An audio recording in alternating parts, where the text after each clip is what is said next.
Paz e bem, meus irmãos e minhas irmãs.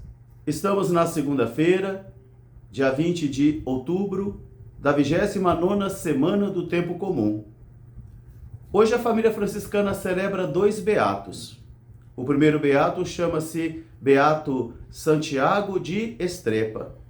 Ele viveu de 1340 a 1409, na Polônia. Ele pertencia à Ordem dos Frades Menores, fora bispo da sua terra, muito sensível à causa dos pobres, e por isso foi chamado de defensor da sua pátria. O nosso segundo é o beato Contardo Ferreni, homem de letras, um intelectual que soube conjugar muito bem a ciência divina e a ciência humana. Era escritor, humanista e também muito sensível aos pobres, levou uma vida muito pobre. E ele viveu de 1859 a 1902. O nosso evangelho é retirado do livro de Lucas, capítulo 12, versículos de 13 a 21. Naquele tempo, alguém do meio do povo levantou a voz e disse: Mestre, ordena que meu irmão divida a sua herança comigo. Jesus respondeu: Homem, quem foi que me constituiu juiz para dividir herança entre vocês? Quem foi que me constituiu árbitro? E olhando depois para os seus discípulos, Jesus vai dizer: tome cuidado com toda forma de ganância. E ele começou a dizer então: um homem pode possuir muitas coisas, e ele pensa que é poderoso porque possui muitas coisas, mas eu vos digo que não. Ele morrerá e deixará tudo por aí. Então Jesus contou esta parábola.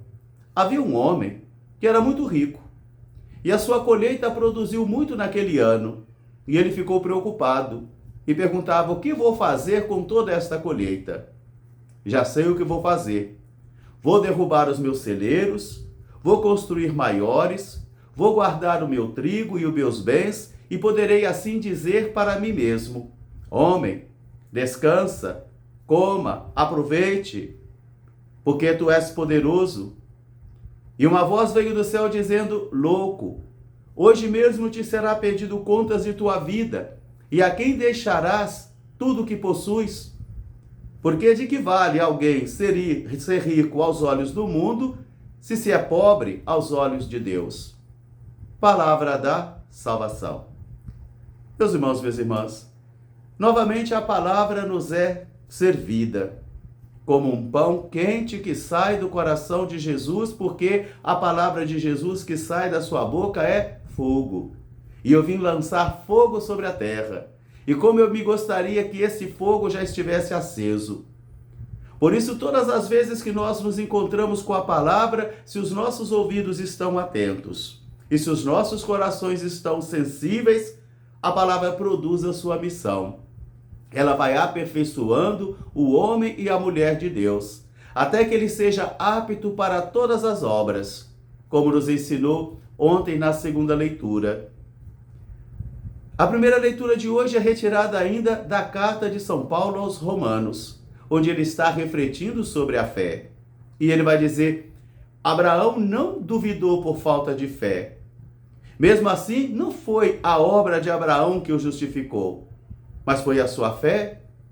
Porque mesmo sabendo da lentidão dos planos de Deus, Abraão soube esperar. Às vezes se cansava, às vezes se desencantava, às vezes ficava desiludido, mas ele perseverou contra toda desesperança. Ele acreditou. E por isso ele é chamado o pai da fé, o modelo do homem e da mulher que, mesmo apesar de todas as dificuldades, mantém a sua fé. Porque sem a fé, nós não podemos realizar nada. Sem a fé, não. Não serão as nossas eficiências humanas e nem tampouco o nosso poderio econômico é que vão abrir as portas de certas circunstâncias da vida e de certas situações, mas tão somente a fé no Senhor. O nosso auxílio vem do nome do Senhor que fez o céu e a terra. Por isso hoje o apóstolo nos coloca esse desafio da fé, esta aventura da fé, porque é verdadeiramente uma grande batalha, uma grande aventura, permanecer firme, esperar contra toda desesperança, e manter-se firme no Senhor, de modo que não basta somente guardar a lei, não basta somente realizar as obras, mas é também importantíssimo ter a fé encendida, a fé acesa. E o nosso evangelho também nós vamos encontrar agora as relações com as coisas. Hoje é a riqueza. Daí um convite para Jesus aos discípulos: tomai cuidado contra toda forma de ganância. Nós podemos ter ganâncias, porque é próprio do ser humano ser ganancioso. E nós precisamos aprender a controlar esse desvio da alma, esse desvio do coração, porque quando essa ganância embriaga a minha vida e o meu coração, e a sua também, nós somos capazes de vender Jesus por 30 moedas de prata. Nós somos capazes de desfigurar o evangelho, desfigurar a igreja em benefício próprio. Porque todos aqueles e aquelas que são pastoreados pela ganância estão na possibilidade de se converterem em Judas. Por isso alguém do meio da multidão vai levantar a sua voz e vai dizer: Senhor, ordena meu irmão que reparta comigo o bem dele. E Jesus vai dizer: mas quem foi que me constituiu juiz dentre essas causas para vocês? Quem foi? Então agora vem o convite: tome cuidado contra toda forma de ganância. Meus irmãos, minhas irmãs, isso aí serve para mim e para você. Porque é horrível um pastor ganancioso. É horrível uma irmã gananciosa. Como também é horrível um homem ganancioso e uma mulher gananciosa, porque tudo gira em torno do dinheiro. Parece que o cifrão brilha nos seus olhos, sai do seu hálito e a pessoa fica escravizada, porque o dinheiro vira um fetiche. Ele recebe vida própria e se convertendo assim em um Deus chamado Mamon, que destrói tudo. Ele é capaz de abocanhar tudo. Por isso depois Jesus vai dizer então e conta uma parábola de um homem muito rico que teve uma colheita esplendorosa e ele começa a ficar preocupado: o que vou fazer? O que vou fazer com essa colheita? Já sei, vou destruir meus celeiros, construir maiores, guardar o meu trigo, meus bens, aí sim eu poderei dizer a mim: homem, aproveite a vida, coma, descanse, deleite, viva, porque você é um homem poderoso e você poderá ter isso muito tempo. E assim fica mergulhado numa vida insensível, uma vida totalmente voltada para si mesmo, totalmente que gira em torno do seu umbigo, dos seus interesses. E de modo então que uma pessoa assim fica insensível às dores dos outros. Uma pessoa assim não tem sensibilidade humana e nem tampouco sensibilidade social. E exigir de uma pessoa que está aprisionada na ganância e aprisionada no deleite dos seus bens que tenha sensibilidade social é como dizer a uma raposa que ela pode legislar sobre o galinheiro. Imagine se as raposas criem as leis do galinheiro. Para elas, comer as galinhas não é contra a lei. Não é um crime, não é um delito.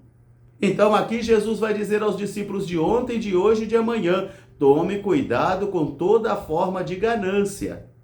Aquele homem rico que se confiava no seu poder, nas suas riquezas, veio uma voz dizendo: louco. E segundo Jesus, louco é aquele que confia em suas riquezas, mas não confia em Deus. Aquele que ajunta para si mesmo o seu dinheiro e a sua riqueza, mas não se torna rico aos olhos de Deus, porque cada homem e cada mulher vale aquilo que é aos olhos de Deus.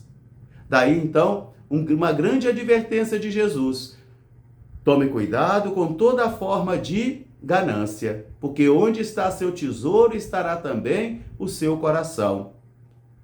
Isso serve para mim, isso serve para você. Isso serve principalmente para o nosso século tão materialista, tão individualista e tão insensível, porque cada vez mais nós estamos ficando insensíveis às questões sociais.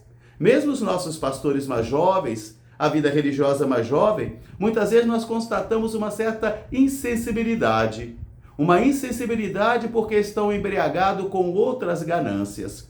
E que esta palavra seja para mim e para você uma advertência. Beato Santiago de Estrepe, rogai por nós. Beato Conrado Ferrini, rogai por nós. Paz e bem, até amanhã se Deus quiser.